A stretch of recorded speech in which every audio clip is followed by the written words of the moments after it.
ভয় পেয়ে কি অভিষেক তার বাড়িতে লাগানো নোটিশ ছিঁড়ে ফেলেছে? আবার নতুন করে বেআইনি কাজ শুরু করলেন অভিষেক বন্দ্যোপাধ্যায়।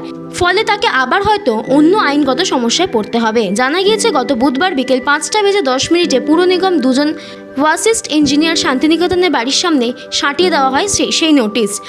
আর ঠিক 1 মিনিট পরে 5:11 অভিষেকের বাড়ি থেকে বাউন্সার বেরিয়ে এসে সেই নোটিশ ছিঁড়ে ফেলে। আপাতত বাড়ির সামনে তার আঠার দাগ স্পষ্ট। শুধু তাই নয়, অভিষেকের মা লতা বন্দ্যোপাধ্যায় নামে কালীঘাটে রোডের যে বাড়িটি নোটিশ দেওয়া হয়েছে সেটিও ছিঁড়ে ফেলা হয়েছে বলে অভিযোগ। পুরসভার আইন বলছে, কোনো সম্পত্তি সংক্রান্ত নোটিশ দেওয়া হলে তা এভাবে ছেঁড়া যায় না। পরপর দুবার সেই নোটিশ ছেঁড়া হয়েছে। এরপর নিয়ম মেনে পুরসভা কড়া পদক্ষেপ করতে পারে। নোটিশ ছেঁড়ার জন্য অভিযোগ দায়ের করা হতে পারে। বিজেপি বিধায়ক তাপস রায় বলেন, প্রয়োজন হলে অভিযোগ দায়ের করতে হবে। প্রাক্তন মেয়র কথা বাম নেতা বিকাশ রঞ্জন ভট্টাচার্য বলেন, পুরসভা আইন অনুযায়ী নোটিশ দিয়েছে, এবার নির্দেশ না মানলে পুরসভা নিয়ম ভেঙে দিতে পারে। গরিব মানুষের বাড়ি বুলডোজার দিয়ে ভাঙা হচ্ছে, দেখি বুলডোজার দিয়ে কি করে অভিষেক বন্দ্যোপাধ্যায়ের বাড়ি ভাঙে। হরিশ মুখার্জি রোডের এই বাড়িটি আদতে বেসরকারি সংস্থা লিপস অ্যান্ড বাউন্সের নামে রেজিস্টার করা আছে।